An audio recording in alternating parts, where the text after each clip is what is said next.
Hello and welcome to another episode of You, Me, and a Mug of Tea. Welcome to all the new listeners who are just tuning in to my podcast, and hello to all the old listeners. Thank you so much for sticking by and tuning in to another episode of You, Me, and a Mug of Tea. Today I have a very, how can I say, not a special guest, but a very analytical guest with me who shares some expertise on the international politics and political affairs and even legal affairs. And we met at a wedding, at a close friend's wedding. And that's where I found out that, okay, this man has some knowledge that he can share. And right now we are going through a political crisis on an international level. So I thought maybe, he could be a good guest to speak on this, to have a conversation with rather. And his article also just got published on Naya Daur. So that's also really exciting. And he just told me that Mr. Raza Rumi actually handpicked this article to publish on this website. So that also holds a lot of credibility on what he, as an international political affairs let's say, humble expert has to say on the issue. I will introduce the issue later, but first let me introduce the guest of my podcast of You, Me, and a Mug of Tea, Hassan Raza. So Hassan is a lecturer at University of London Affiliate Centres in Islamabad, and he teaches various subjects of politics and international relations. He has graduated from the same university and is currently pursuing his graduate law degree. He has also worked with a number of NGOs as well as entrepreneurs in the healthcare system. Apart from this, he has done postgraduate trainings in Orlando, Florida, USA, and Kuala Lumpur, Malaysia, and Amman, Jordan. Hello, Hassan. Thank you so much for taking out time and joining me for this podcast. Hello, Fiza. I hope you're doing really well, and it is a pleasure to be here today. And I really wish you well with this initiative. I really hope that it is going to do really well in the future also, Jarkid. Thank you so much, Hassan. I have invited you on my podcast today to talk about the most hyped topic currently. It's the U.S. troops withdrawal from Afghanistan and Pakistan's role in it, and the USA's role in it, and Afghanistan's leadership role in it, and the Taliban's role in it, and also China, which is an important stakeholder in this entire region, their role in it. So far, I've already mentioned 5 countries which are actively, directly, indirectly involved in this process. So nobody else can be a better guest to talk about this on my podcast than you. So thank you so much for giving me your time. So first, let's talk about, I want you to, in fact, add some more lines to your introduction if I've missed them, and then we can get on ahead with our topic. No, Fiza, you were very gracious with the introduction. I think I would just like to add one thing, like we were discussing before starting. I'm somebody who is not that much of an expert on Afghan affairs. I'm somebody who reads a lot about IR, comes from the sort of work that I'm doing at the moment. But certainly it is going to have a lot of impact. And I think that is, like you just counted 5 countries. I think there are many more in the region that would be interested in knowing as to what is going to happen next in Afghanistan. So I'm really looking forward to the questions that you intend to put, and then let's see how that goes. Sounds good. So, Hassan, the article you just wrote for nayadaur.tv, it says hits and misses and deconstructing Imran Khan's analysis of the Taliban. First, please tell me about what made you write this article and what you have expressed in this. Okay, so this is interesting because, we are very familiar with the approach that the Prime Minister has had with regards to Taliban, Al-Qaeda, and other terrorist groups for that matter since a very long period of time. It is something that while on other issues that have been there with regards to his politics, he might have taken a U-turn. He hasn't really taken a U-turn as far as his, stance with regards to these groups are concerned. He has always maintained that Pakistan as a state needs to, deal with these groups in a more benign manner, or, we need to reach out to them as much as we can. They're freedom fighters for that matter. And those sort of things that he has maintained. Now, this is a very popular sentiment. This comes across as something that generally, a Pakistani would like to hear, because at the other side of, in terms of Taliban, for that matter at least, there are people who share the same religion, as I go on to mention in my article also, and they also want to believe that, Muslims cannot go and kill other Muslims, for that matter. That is the sort of psyche that, is built in within most of us, for that matter. But when my problem with the Prime Minister is not that he wants us to get into a dialogue or discussion with Taliban, like that is exactly what is going on at the moment. Any insurgency or any, for that matter, conflict that is there in the world eventually needs to be dealt at the table, and people have to come together to resolve that issue. My problem stems from the fact when he doesn't recognize our sacrifices, because he went on to say that we ended up, losing 70,000 of our own people in a war that wasn't ours. I contest that. I think that the war was completely ours, because it was our soldiers who lost their lives. It was our random citizens who lost their lives. It was the children who lost their lives. And on the other side, they were being targeted. It wasn't like we were collateral damage, for that matter. There was a whole strategy out there on the basis of which the Taliban were fighting us, and they wanted to have a buffer zone over here, because of which the Tehreek-e-Taliban Pakistan was created initially and envisioned for that same reason, which then went on to have links, direct and indirect, with even Taliban as well as Al-Qaeda.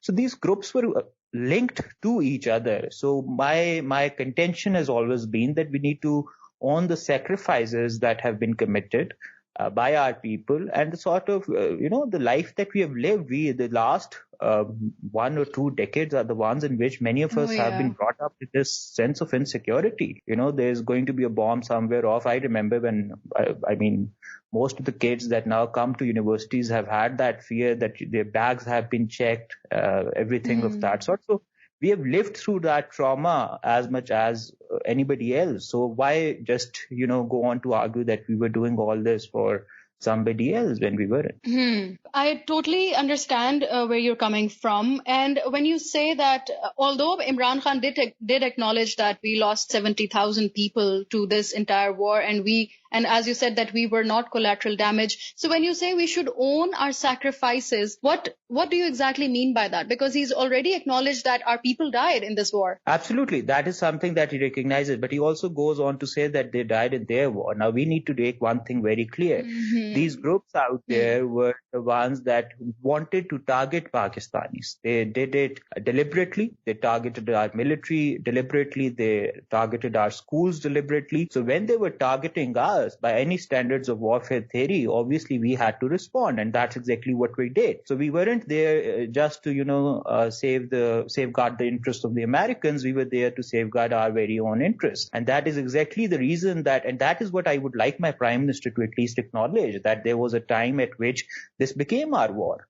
We can disagree as to when it became our war, whether joining Americans in 2001 was a good decision or not. That's something that can be debatable, and what could have been done better at that very moment in history.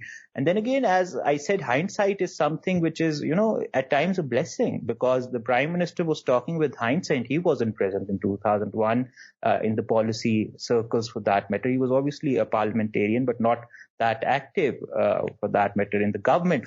So he doesn't know that much. But the issue that we really have to look at is, years from now, are we going to look back at it and say we lost so many of our people, so much of our infrastructure and so much of our money just because we were fighting an American war, when that's not even the truth? These groups out there were targeting us, and we were the ones who were safeguarding our very own interest, our way of life.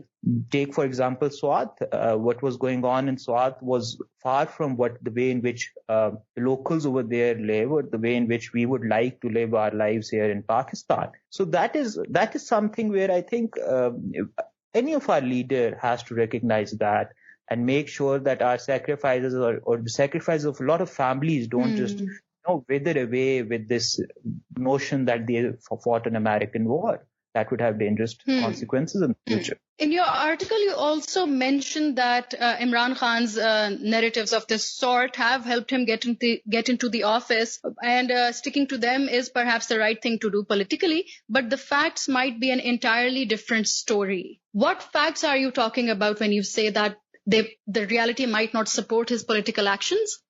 So one thing that, like I said initially also, a lot of Pakistanis still believe that, let's just try to link it a bit with the American withdrawal taking place at the moment in Afghanistan. If you go around Twitter and you talk to people generally, they're very happy about the fact that, Americans are withdrawing, and rightly or wrongly, that's the position that they actually go on to argue about. But what we have to really look over here is that if, for example, is this something that is going to help us in the long run or not? That is one. But the other thing is that why is it that they're supporting that withdrawal? One of the key reasons is that shared sense of, religion and other things, because of which most of the Pakistanis go on to believe that they were not being killed by Taliban themselves. They were being killed by Indian proxies for that matter. It was all being handled by RAW. And that might sound very popular with the people. That might be something that can get you into office. But once you're making policies, you need to look at the ideology that, Al-Qaeda had. Al-Qaeda always maintained a very stringent ideology. They always wanted this war to come down in this very region because they knew they could not attack Americans, or they could not go on to fight Americans in the mainland America. So they wanted them to come. It was very much planned by al-Zawahiri and Osama bin Laden to a large extent. So what do they have to... Yeah, but what do they have to gain by attacking Pakistan if the war is not directly with us, as Imran Khan also says it repeatedly, but you say that it was directly with us? I want to know why that is. Okay, so I think for this, we'll have to go a bit back too, because we'll have to go back and look at when 9/11 took place in 2001. At the time at which 9/11 really took place, and what was going on at that very moment was that you had President Bush in America, and he wanted to, sort of get revenge for what has happened over there in America, and it was quite clear that it had been planned in Afghanistan by Al-Qaeda, led by Osama bin Laden. And when the then leadership of Taliban refused to hand over Osama bin Laden to the Americans, it was quite clear that the Americans are going to come for him in Afghanistan.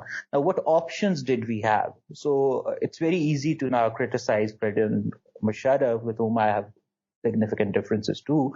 But on this particular issue, you can go on to criticize him for joining the American-led war.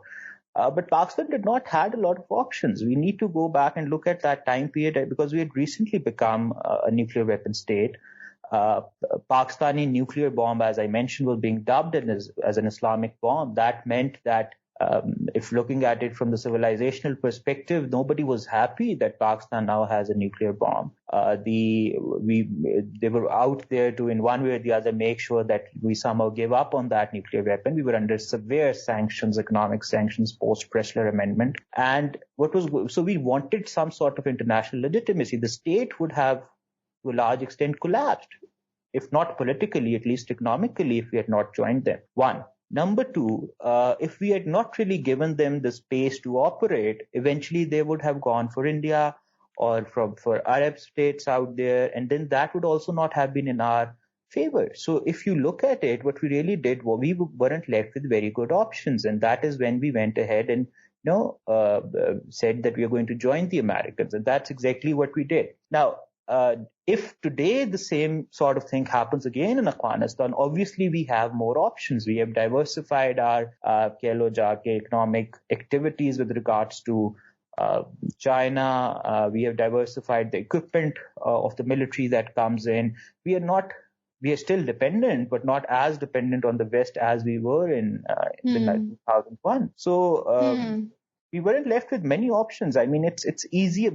So एक मसला भी है ना. देखो, मसला ये है कि we have this short-sighted out there. Oh, yeah. अभी अफगान विड्रॉल हो रहा है तो हमें लग रहा है कि जी अफगानिस्तान से लोग निकल रहे हैं, अमेरिकन जा रहे हैं. We don't think about the last 22 years or 21 years in which they have been there.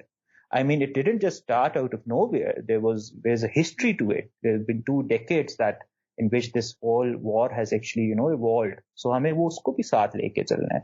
So अब 20 साल पहले ये हो सकता था, उससे आप निकल के आगे पे मतलब फोकस करें और देखें कि आप आगे कैसे उसको बेहतर बना सकते हैं. वो इम्पोर्टेंट है. And you just talked a little about Pervez Musharraf as well. In his book, In the Line of Fire, he actually admits that it was a mistake what he did by interfering in this war between America and Russia and Afghanistan. And then he says that he had no option but to do so. Even the drone attacks, he had no option but to go ahead with it. So I think you have drawn a very good picture of how Pakistan was 2 decades ago, and now Pakistan has improved its international relations with stronger countries around it, and now it has options to actually say no to America's demands to operate inside Pakistan to keep an eye on Afghanistan.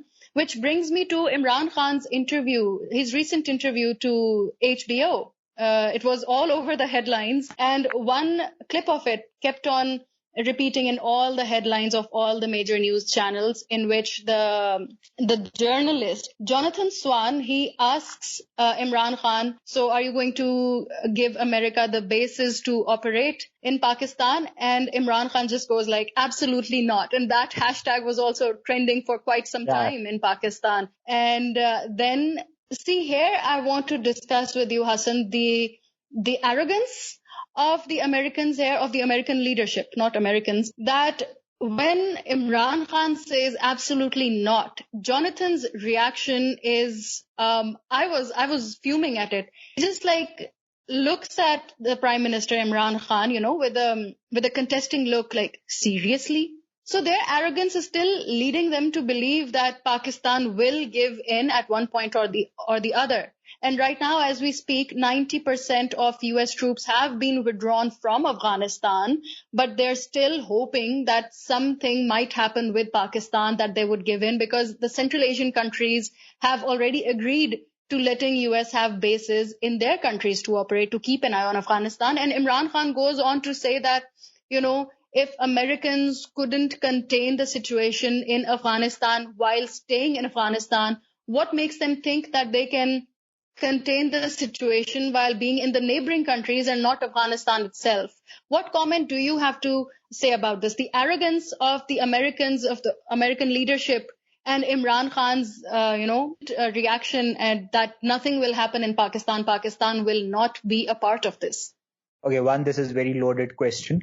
And so I deconstruct it as I go. I can sense that there's that sense of resentment that all of us share towards Americans because of what they've done to us. So that's very much there. Now, coming back to President Musharraf regretting it, I was just listening to that. I think he never regretted it, to be honest, because in his book he goes on to mention that around 689 militants of Al-Qaeda were actually apprehended by Pakistanis, out of which 369 were given to Americans. And there was just one Pakistani which was given to Americans, Amil Kasi for that matter. No other Pakistani was given to the Americans. Now, even in an ideal situation, these 369 should not have been handed over to the Americans. Rather, they should have stayed in Pakistan and have faced, the justice system within Pakistan, because they were alien in Pakistan. They didn't really had a Pakistani passport or anything of that. These were Uzbeks, Chechens, and other fighters who had come to Afghanistan. So again, leaving that history aside, that could have been done in a different way. But so he never, I think he went on to defend his actions till the very last day in office. Moving on to the next thing, as far as, the interview is concerned, while it made headlines for other things, and rightly so, our Prime Minister has other priorities, as I've maintained. As far as the arrogance of the Americans are concerned, dekho, jo base ki baat hai na, I think that is now completely out of question. So one thing we have really learned over the last 2 decades dealing with Americans and everything is that providing them with a military presence within Pakistan is out of question. It wasn't easy for us to get rid of the base that was given by President Musharraf already. So it took us, we had to take the parliament on board. multiple other countries had to step in. So we had to do a lot of diplomacy and actively pursue that case with the Americans, and then they left. So giving them another base in Pakistan is completely out of question. Politically, I think even strategically, that is not something which is going to happen. And I think the Americans have already started to make other arrangements. They're going for bases in Arab states, like you pointed out, as well as in Central Asian republics, and that is from where they're going to operate. We do have an agreement with them, which is also an old agreement with regards to the air line of communications and the ground line of communications that is going to be maintained. So they're free to use our airspace as far as targeting anybody in Afghanistan is concerned. Okay, American arrogance is exactly what has cost them the defeat in Afghanistan. There was to say, or let's say there was, if we get to that sort of debate, there was per se no goalpost. They first and foremost came in and said, okay, we are here to kill the perpetrators of, the attack in 9/11. Okay, well and good. They did it very early in the war, except for Osama bin Laden. They attacked Osama bin Laden in Tora Bora. The news of whether he has survived or not was still, there were mixed signals about that. One could argue that because they had taken somewhat of some of the revenge that they want to, they could escape, but no, they didn't. Then they entered into something which was completely, difficult, if not complete, which was completely alien to the character of the Afghan society. President Bush went ahead in 2002 and said, we are going to reconstruct Afghanistan. We are going to convert Afghanistan into a new state altogether based on the traditions of democracy and, based on the traditions in which most of the Western Enlightenment thinkers have talked about. The problem with that notion was that Afghan society has its own culture. They have long had culture in the south and a very different sort of culture in the north.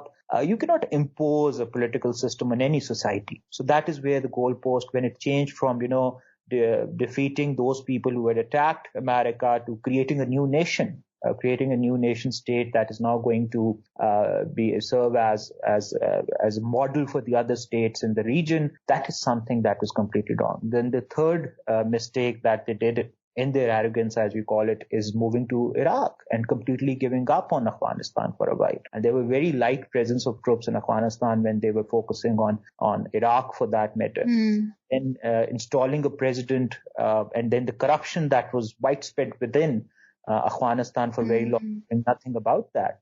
And then you have President Obama coming in 2008, and he comes up with completely a different goal, which was linked to Al-Qaeda. He said, we are going to disrupt and defeat Al-Qaeda for that matter within Afghanistan, and he started the surge in Afghanistan. And at one point in time, we had more than 100,000 troops, like you pointed out, present in Afghanistan.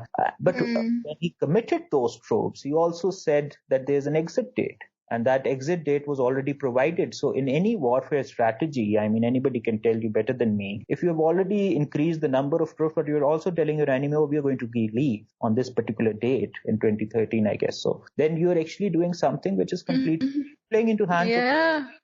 So the American arrogance is very much there. Our job is not to look at the American arrogance. Our job is to look at what is good for us in Afghanistan.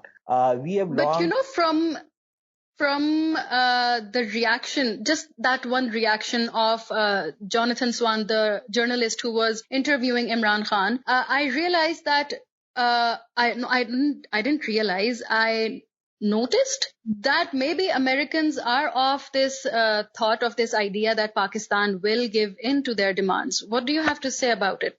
Is Pakistan today in the position to give in? Oh, no, we as far as the base is concerned, we can never do that. I think that personally reflects some bias that the Jonathan or the journalist might have had, but no political leader or military leader can now withstand American presence within Pakistan, at least not publicly. It would be a disaster if any political leader goes on to argue that they're going to give a base to the Americans in Pakistan.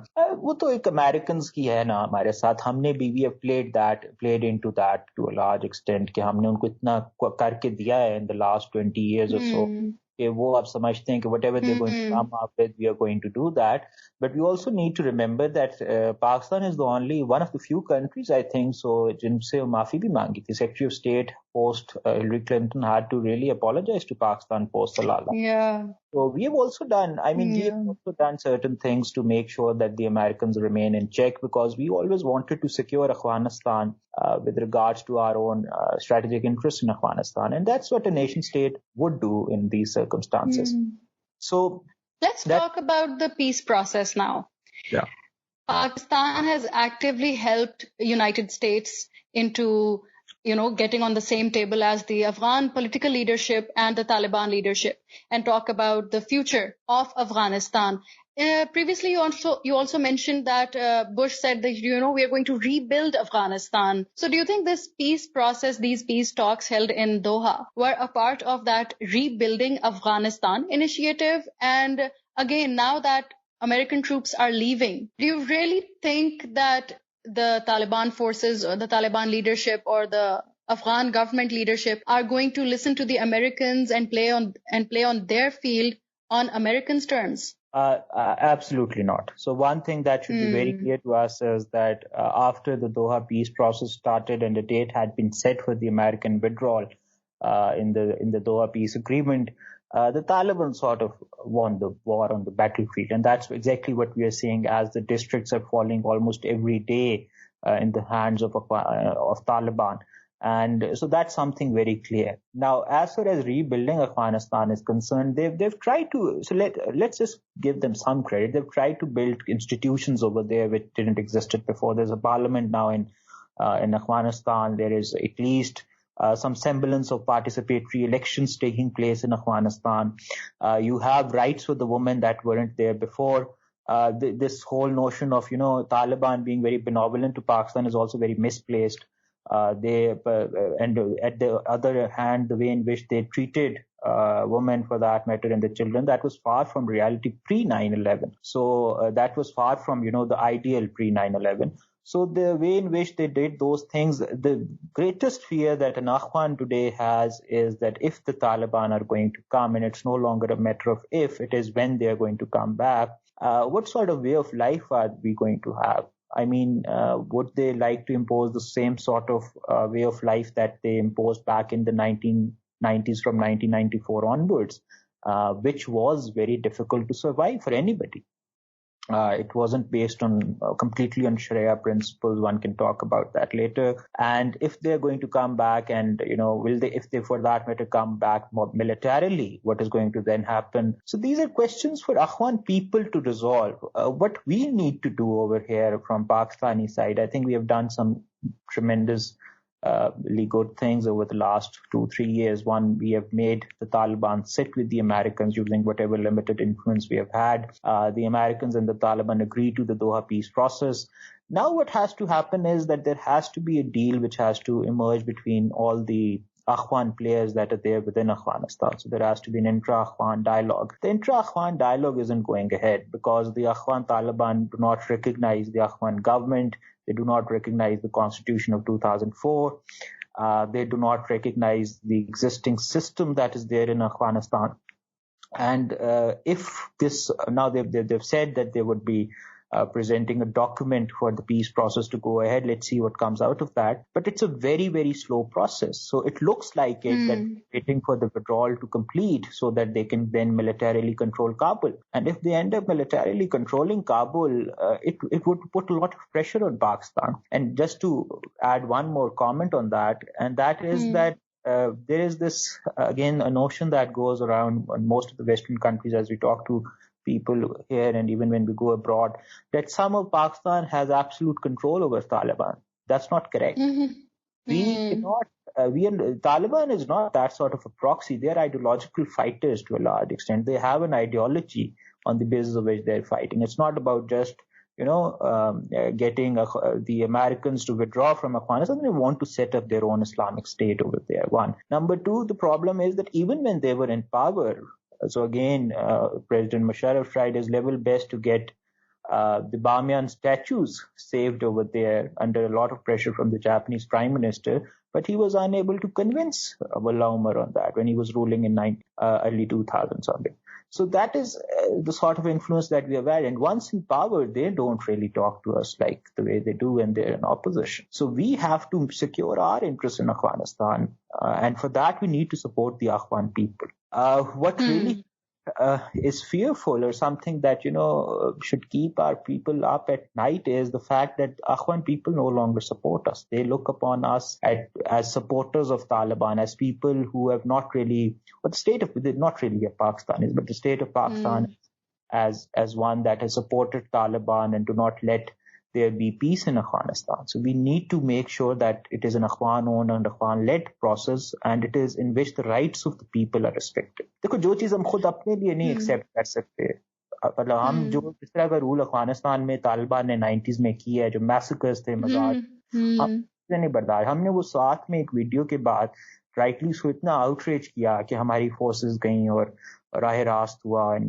Operations हुए, और उसके बाद जान छुड़ाई इनसे जाके. तो हम क्यों एक्सपेक्ट करते हैं कि अफगान एक्सेप्ट करेंगे वो चीजें जाके? सो चीजें हैं जिस पे ब्रॉडली सोचने की जरूरत है. मेरा इस पे ये कुफ्ती है और कंटेंशन भी है.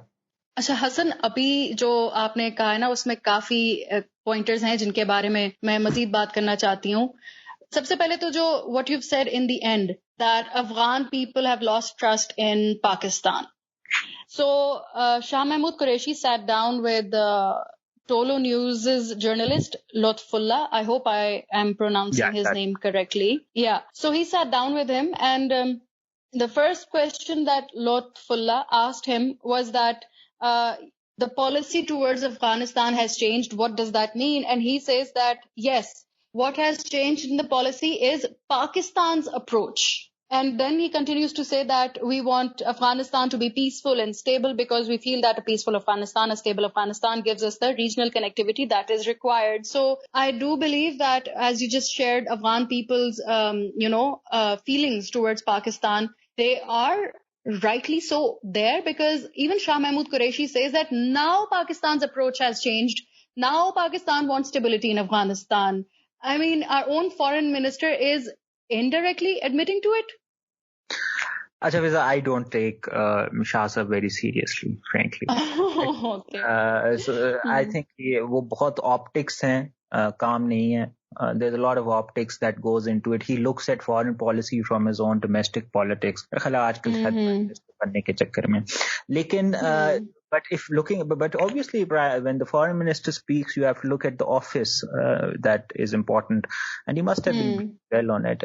Everybody knows that our position as far as Afghanistan from very early in the 1980s was that we wanted to have strategic depth, as the policy was called, because if there's a fight with India, we wanted some of our troops to get into, have some safe havens there in Afghanistan. And the other thing was that, there should be no attack from that side, at least. Okay, so this is the sort of policy for which we have had a number of, interests over there. When Soviet installed leaders were there from 1978 to 87, they weren't supportive of the idea. There was Tariq Qaid until Najibullah, this was going on.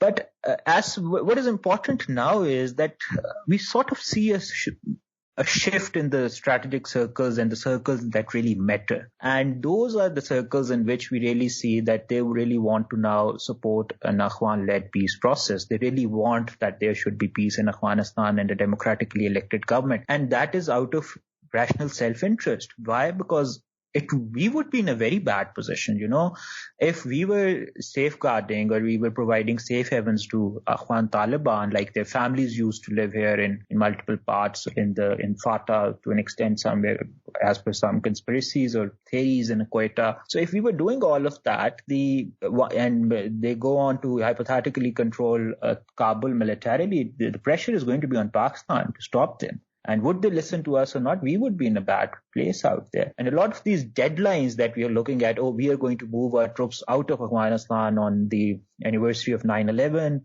on May. These are things that, at least publicly from what we know, were not shared with Pakistan. So, they are going to scapegoat us eventually. And that is what we need to be prepared for. That is where leadership has to come together. They need to get there together and make sure that the interest of Pakistan is safeguarded, because otherwise, obviously, the greatest war machine in the world lost in Afghanistan. That's the truth. Yeah.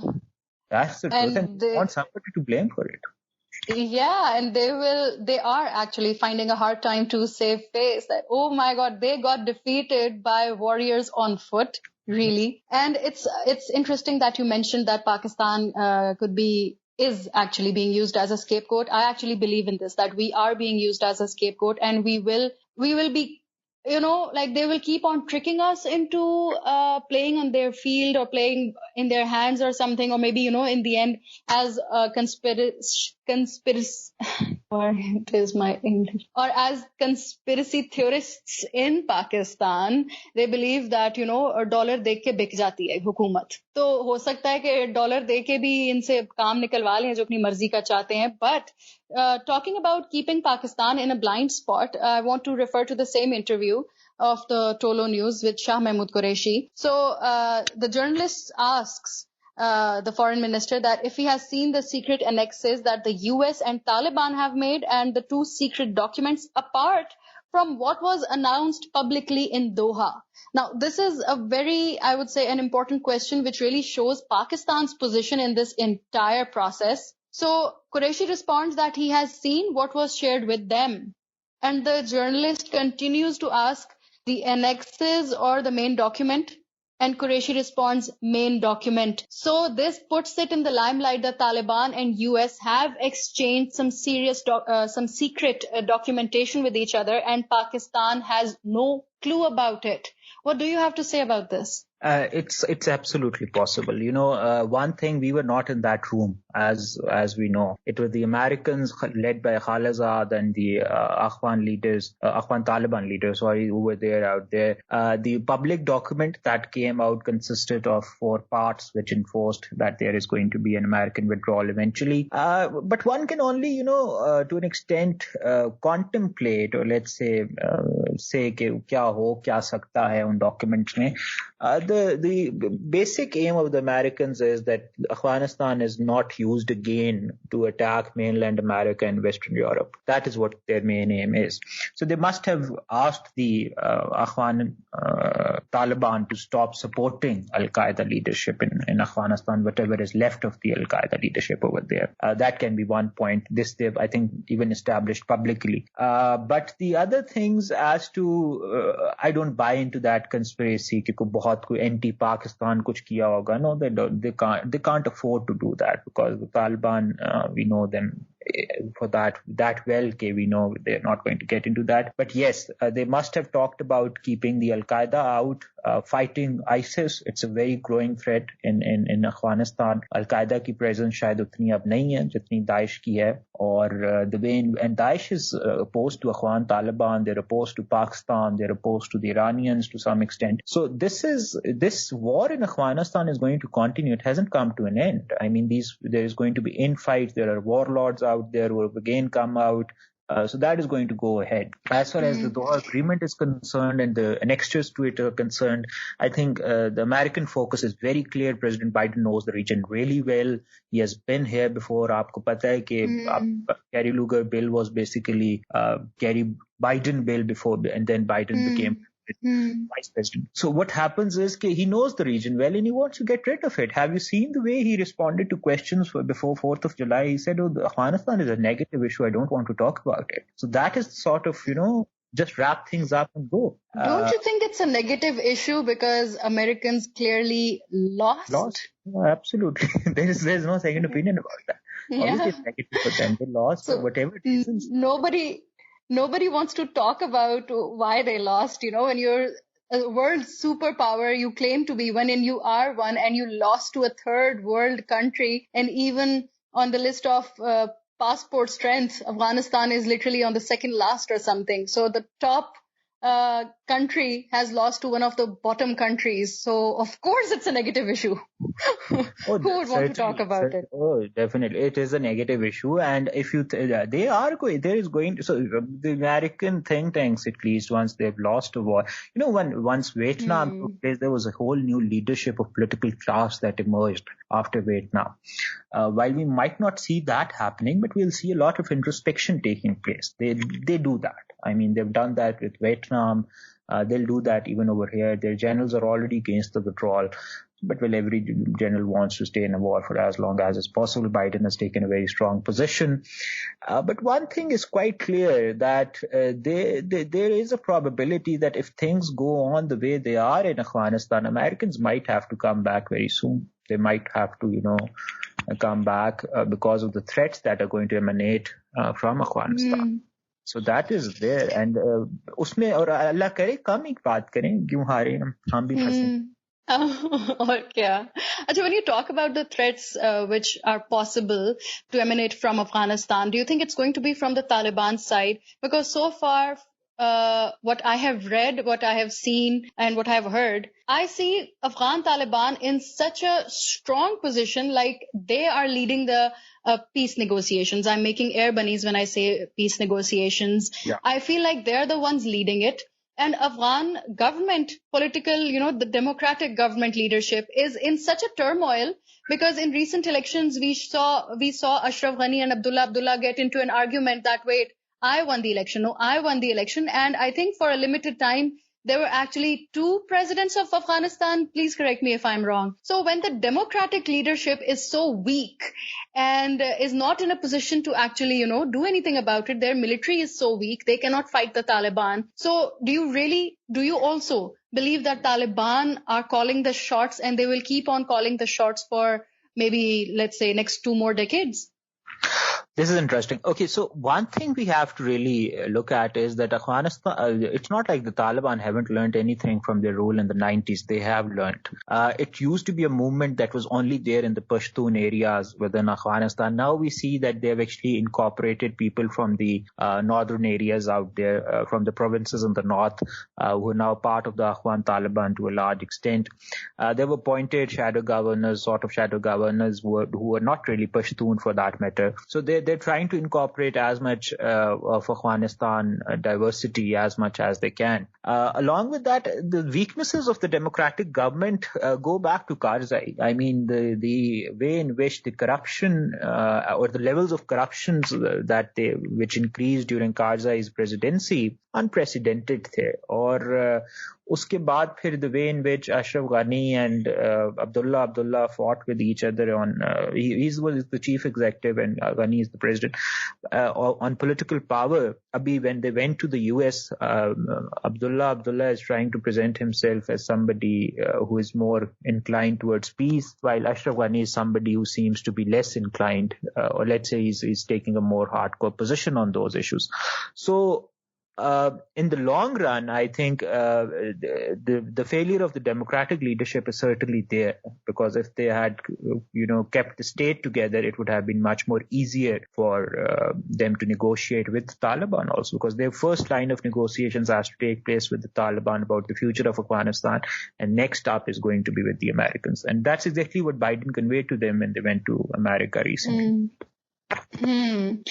And I also saw our ministers in power boasting about Pakistan, being so firm about its stance of not entering this war again or whatever, not allowing the bases, like they're being very firm about their position in this entire situation. And they're also boasting about the fencing on the Durand Line. Yeah. So Durand Line is the longest border that Pakistan shares with any country, and it happens to be with Afghanistan. So a lot of our military personnel is deployed on that line, and that fencing is also done by the military. So how do you feel about it? That is that fencing going to protect Pakistan from the same threats that you mentioned before emanating from Afghanistan?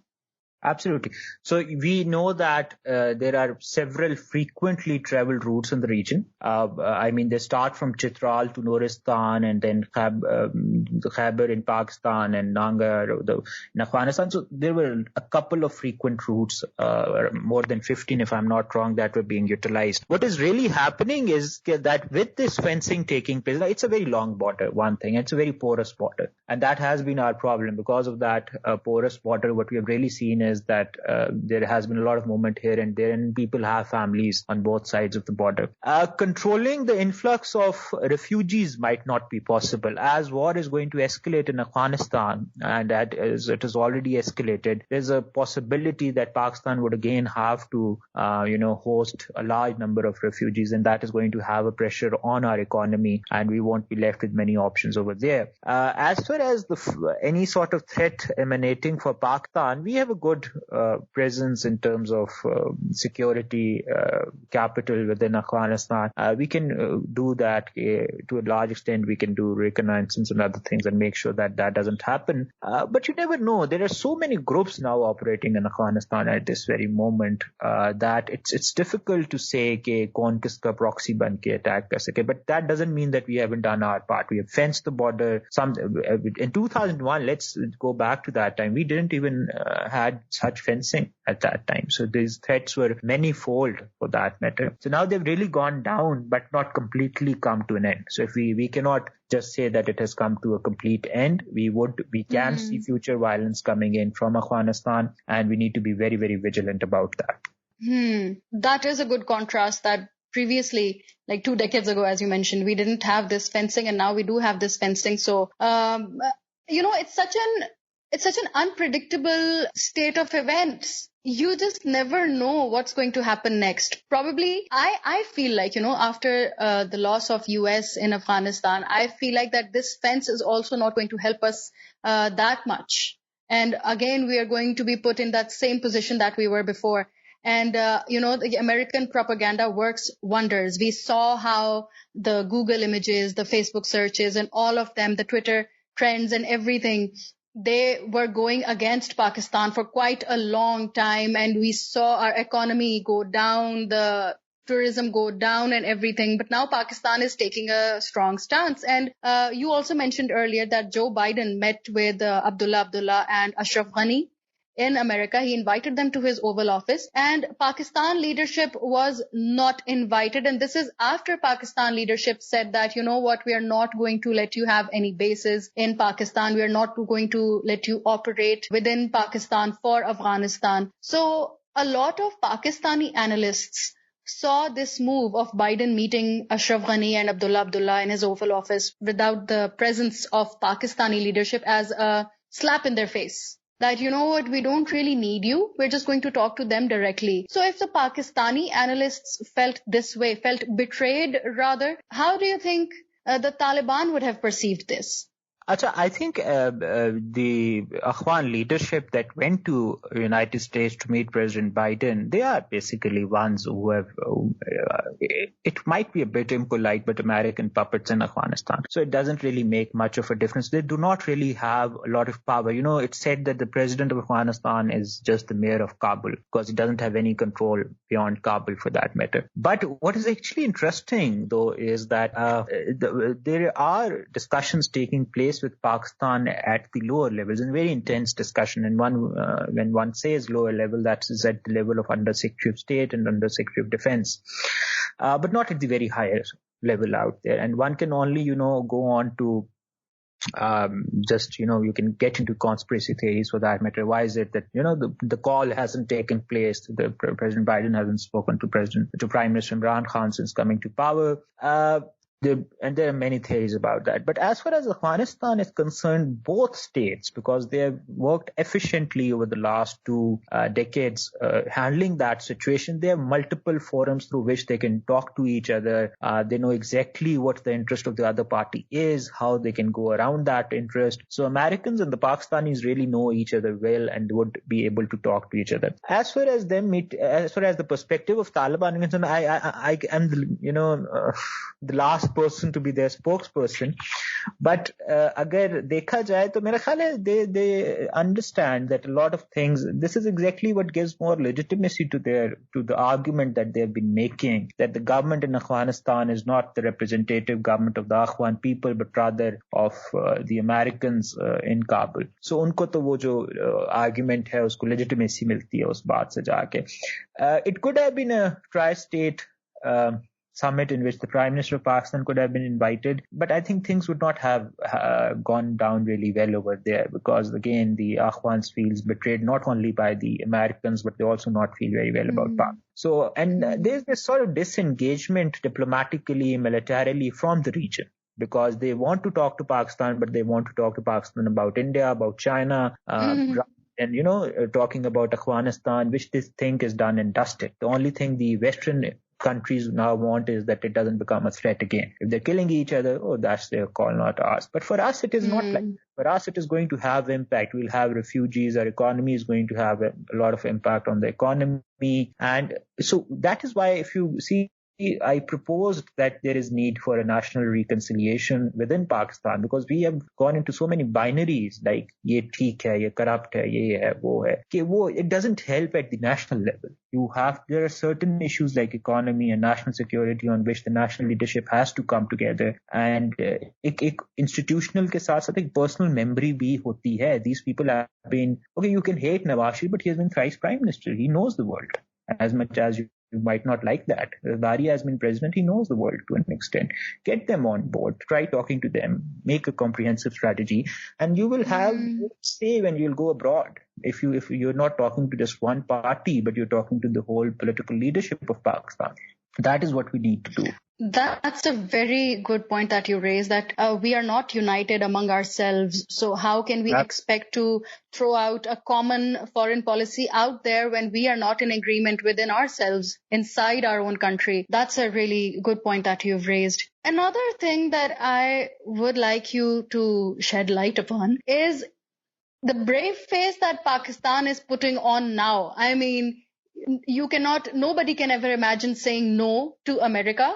Right now, if Pakistan is putting on a brave face and, putting its foot down and everything, do you think China has something to do with it? That now Pakistan feels like, we have China standing right behind us, so nobody can actually spit on our face right now. We can actually shield ourselves, not us. In fact, China will shield us from whatever may come. So do you think that China has a huge role to play in Pakistan's leadership being brave right now?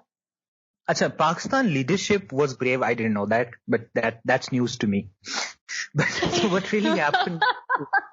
I think leadership within Pakistan at this very moment cannot afford to give basis. So that's very clear. I mean, that's the military position. That's the strategy. अच्छा, अब जो दूसरी बात आज जाती है वो ये था कि बाकी it's not done. So in foreign policy you start with your maximum demand, but you end up somewhere in the middle. So it's not like it's over. There are still things that Pakistan can do, and those are strategic things that are up for discussion. I'm not going to get into the details of that, but we can still help Americans do a number of things in Afghanistan, and we might end up doing that. So it's not done and dusted as far as Pakistan talking to the Americans is concerned. Achha, then talking to the Chinese. Now, the Chinese have long maintained this policy that they don't want us to have bad relations with the Americans. This is important. There's again this sort of, kehlo ek kisam ka ban gaya ke the Chinese are going to support us. They are going to support us, but in all the closed door meetings that take place and whatever comes out in the press, the Chinese have long maintained that you need to have a balanced relationship with the United States. So don't completely, rely on us, because then it becomes too much of a, but Pakistan is one of the greatest countries in the world. No other country can take our burden completely. So relying just on China and thinking they're going to help us, they don't even want that. And neither that should be our policy. So we have to engage with the Americans on a number of issues, as well as the Western European countries, because the bloc is saying. So the Chinese have long asked us to keep the Americans on board, and it is in the Chinese interest, mind you, to have peace in Afghanistan. And the interests of the Chinese and the Americans are similar. The Chinese also don't want that there should be any attack on their territory, especially in the provinces where there is trouble, Xinjiang and others, where their Muslim is under attack. And a lot of Muslims get radicalized in Afghanistan, and we have seen some of them going back to China, though we've tried to control that, and I think we have been successfully controlling it. But they also want to see peace in Afghanistan. So the interests are almost similar as far as Afghanistan is concerned. So the Chinese... honestly, I feel like Pakistan is in an awkward tug-of-war situation between China and USA. You say that China says that, Pakistan should maintain healthy, good, friendly relations with USA. But then again, Chinese people, the Chinese leadership are the most diplomatic kind of a leadership ever. They say all these sweet things to get what they want out of it. So Pakistan right now in this region is in a very sad place, because here China is pulling us towards them and USA is pulling us towards them. And we know that these two superpowers are in an intense Cold War right now. We've seen how the Chinese leadership has retaliated to the US actions, and they haven't really used harsh language before. By harsh, I mean, by assertive language before, but we've seen that Chinese leadership is actually asserting itself now in its statements against the US policies and what USA has to say. And USA has actually been proven to be quite damaging to Chinese economy recently, providing all the sanctions and how Chinese businesses are, not being are not really flourishing back in the US. So Pakistan, I feel like, is in a state of tug of war between these two powerful countries. And I don't think that China really believes that Pakistan should maintain friendly relations with the US. Fine, to an extent, in order for survival, yes. But I think China would want Pakistan in its bag rather than, we go running back to the USA. Okay, so you raised a very relevant point out there.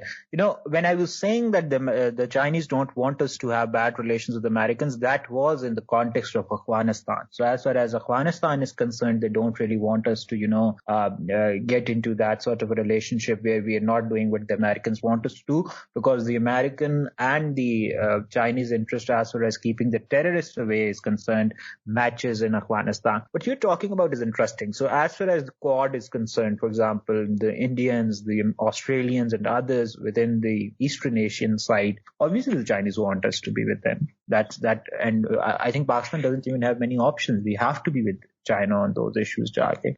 But what is interesting over here is that in Afghanistan, the American interest and the Chinese interest of keeping terrorist groups, on the sidelines is something on which they agree. But other than that, they don't agree on anything. As you mentioned in the Chinese Communist Party's recent, conference in which President Xi came up with, he was very, very aggressive towards the Western countries. And that is the rising China, or the rising dragon, I think it is called, that we are seeing now at the moment. And in that sense, in the larger context of things, Pakistan, if it has to choose, would obviously going to choose China. But it is going to come at a cost. We also, if you want me to go on that, if you want to discuss that, you have to understand that the Chinese political system and the Pakistani political system are completely different. The Chinese have a relatively non-participatory form of government. Pakistanis have a very participatory form of government. We are participatory people by nature. We like to participate in politics. We want to be the Chinese, on the other hand, on the contrary, have based themselves on the Asian values in which they believe, get the work done rather than just talking about it. We like to talk more. So then there's our democracy. I mean, at the end of the day, like it or not, it's a system that in a country like Pakistan, where there's a lot of multiculturalism and diversity, you can only coexist through a democratic federation. Otherwise, you can't. The Chinese have an ethnically homogeneous population. 97% of the population is Han, or Han as it is pronounced. They do not have a lot of ethnic groups out there. Pakistan is a very diverse state with multiple ethnic groups existing. We cannot have that sort of political system of one party regulating almost everything. When we were students, we used to study the Chinese do not want to export that political system. They only want to engage in trade. They only want to, enter into economics. But of late, we have seen that is changing. The Chinese very much now want to convey to the world that, this system actually works. We have uplifted people from poverty using this system. So why don't you try it? And then there's a lot of fascination of, semi-democratic leaders with the Chinese system, which does not, by the way, has the same respect for rights of individuals that in a theoretically liberal democracy would have. I honestly don't like the concept of democracy, especially in Pakistan. So when you say that, Chinese leadership is suggesting that, hey, why don't you try out our way of life and try to control your people like this? And I think the Communist Party is really successful in achieving that, because China actually has 56 ethnic groups living within it. And since I've seen how the Communist Party has exercised control over all of them, and the fact that they all have their basic rights of shelter, food, and security, I think they're doing an amazing job, and their land mass is much, much, much more than Pakistan. I don't exactly know what the percentage of it, but it's much more than Pakistan. So if the Chinese leadership is asking us or suggesting that we adopt their way of life, I don't think there's anything wrong with it. And democracy, I feel like, is failing in Pakistan and has failed in Pakistan multiple times. And it's about time that Pakistan goes under, as you said, that A, we need national reconciliation, and B, we really, really need some renovation, in the democratic practices that we actually think are working, but they're not working. I understand. I understand the frustration. And where that frustration is coming from, because you have seen the last few years and things haven't really worked out well. You rightly pointed out that there are 56 official ethnic groups, but 92% of them are still Han. China better than me. I can't comment much on that, but I'm not contesting you on it. My issue only is that in whatever theoretically that we have studied is that a country as diverse as Pakistan, in which you have multiple ethnic nationalities living together and with significant populations, it's difficult to have one-party systems.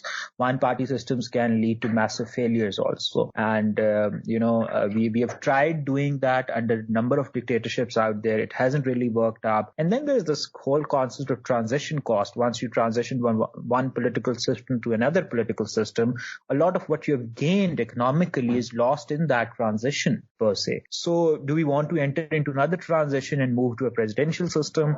I mean, these are things... So the constitution of this country was created keeping in view the sort of differences that exist among our population, as well as the way in which it is constructed. But is democracy perfect in Pakistan? Far from it. It needs to be improved. It is the system that would only work if our people tend to participate, as well as our politicians learn a lesson or two from the past. Unless and until they don't do that, then the system is not going to work very well for us. We need to, come together, as you said, and create some consensus around the future. That's important. And that's not just Afghanistan. That's generally about economy, about politics, because we are in a transitioning phase, but the world is moving at a very fast pace. True. Well, Hassan, with this, we have reached the time limit of our podcast. I had a wonderful time getting to know your viewpoint on these things. So it was pleasure talking to you. It was really good fun. And I hope that the audience, which is going to listen to this, finds it interesting and they go on to read more about these issues. I think the more informed our population is, the better a nation we would be, Jack. True. And well-informed youth, because, as everybody out there is saying that we are the future, the youth is the future. So just like you said, a well-informed youth can actually bring about a positive change in the future.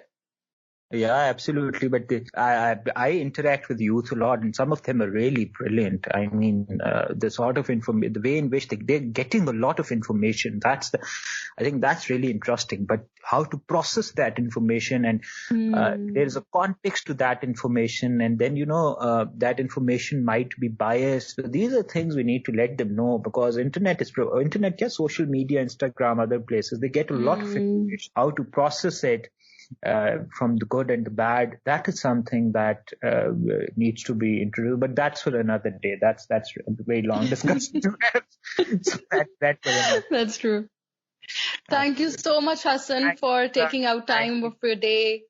It was a pleasure talking to you, wishing you the best with the podcast, and I really hope कि inshallah ये चले, and we really need these informed discussions for our people to learn, और generally भी लोगों को थोड़ा सा पता चल जाए. So whatever we have learned over the period, I'm always ready to share it. और बढ़ाते हैं तो बोलने की तो आदत ऐसी है जाके. What was that thing you were saying about you don't write, you vomit? What's that? यार वो ये था कि basically it was Sarmat Sepai who was asked about Mantu and his writing. So he basically said the problem with Mantu was that he used to vomit. He used to look at the way in which the society was, and when things used to come together inside him, then he used to just vomit it out on the paper, because obviously he has more patience. इसलिए वो जो realities थी उसकी ज़माने की और उस ज़माने में जो कुछ हो रहा था उसके सराउंडिंग्स में, वो यकदम लिख के then he used to feel satisfied. वो आप जब सब कुछ आपने बाहर लिख दिया आपको, तो आप अंदर से सैटिस्फाइड फील करते हो. So when I also get a bit frustrated, that is when I start writing, because then I think I or start talking. I give credit to my students. They have to listen to a lot. I can only imagine what they have to go through. No, but it's good because I feel like it's a healthy outlet. If you're feeling so strongly about something, you'd rather write about it or talk about it. And the more you do so, you're actually enlightening the public, whoever is, consuming your content. It's helping them out as well. Absolutely. We can't, unlike the TLP, we can't go out and, pick the swords and fix it. So that's only outlet that we can use, Jage. So we have to stick to it, Jage. We need the sword things to the TLP to handle. We are not into that stuff too much. So, we're sitting, sometimes I feel good. We're sitting in our own. So one of my introductions is my armchair actor. Sit out there and talk about things, not doing anything on the ground. So that's interesting. So, armchair activist, I think a lot of us are armchair activists. But see, I don't think you are, or I don't think that I am, because we're actually doing something about it, because recently your article got published. So once something that your mind has produced, it's out there, then you are a part of the, change that's coming our way. So I don't think you're an armchair activist. And just like your article got published on Nayador.tv, I hope you write more and more, so your word gets out there more and more. And eventually... Absolutely. in your comments, पता है क्या वो मुझे ये पता होता कि article लिखने के इतने फायदे मैं बहुत पहले लिख रहा था. मैं तो लिखता ही नहीं था. जाके मैंने कहा और इतने लोग लिख रहे होते हैं, मुझे लिखने की क्या जरूरत है. They're much more well informed than me, know more things than me. Why should I get into that? But of late I felt no, it's time to do so. But more than that, I think these podcasts, all these things that we are doing, we owe it to this generation. इनके पास हमारे पास ideals थे, जैसे भी थे, हम disagree कर सकते हैं उन आइडियल्स पे, चाहे जो मेरे लिए आपके, लेकिन people to look up to, like we knew. अब मेरे पास सराउंडिंग में जब मैं देखता हूँ और इनको देखता हूँ तो मुझे लगता है इनके पास सराउंडिंग में कुछ, मतलब ये फिरदौस आशिक अवान इनकी आइडियल है. नो यार, नो कोई ना, मतलब है नहीं. आप टीवी पे क्या दिखाते हैं? बिल्कुल भी नहीं है. लिटरेरी फेस्टिवल्स था वो इस साल नहीं, वो भी बहुत कम लोग जाते हैं जिनको पता, बट उसके अलावा कुछ ठीक है. हमारे गलत थे ना. ये आपने बिल्कुल ठीक बात की है कि अभी ना एक्सपोजर ये जो यूथ का है, खासतौर पे जैसे आपके स्टूडेंट्स हैं, आप उनसे इंटरेक्ट करते हो, आप देखते हो कि इनको इन्फॉर्मेशन कितनी ज्यादा मिल रही है, क्योंकि इनका एक्सपोजर इतने ज्यादा कंटेंट है और अपनी मर्जी का कंटेंट है. अब जैसे आप लिख रहे हो, ठीक है, आप मजीद लिखते रहोगे, आपका आर्टिकल मजीद पढ़ते रहेंगे. अब जैसे मेरी पॉडकास्ट, मुझे पता है कि अभी इतने लोग नहीं सुन रहे जिनको मैं चाहती हूँ कि वो सुने, but eventually it will pick up pace, because the thing is you need to be consistent in what you're doing and what you believe in. And once that starts to happen, you get what you seek. So if you're seeking change and you're doing something to bring about that change, then you will get it eventually. It's just about being consistent and being patient. Absolutely. And I think we owe it to our younger lot. We have gained a lot from this society, to be honest. बिल्कुल. हमने जो कुछ सीखा, यहाँ से सीखा, यहाँ के लोगों से सीखा, अपने बड़ों से सीखा. अगर अब वो नहीं है तो शायद अब हम बुजुर्गी अपना के वो बन जाए, तो कुछ करते हैं उसको देखे. ओह, चलो, here's to being a buzurg and trying to make a change. जाके जी बिल्कुल impact driven कुछ करते हैं जाके. So anytime and pleasure talking to you जी. अपना ख्याल रखिए. सबको बहुत सलाम और इंशाल्लाह we'll Thank you. Thank you, Hassan. Thank you so much. Salam.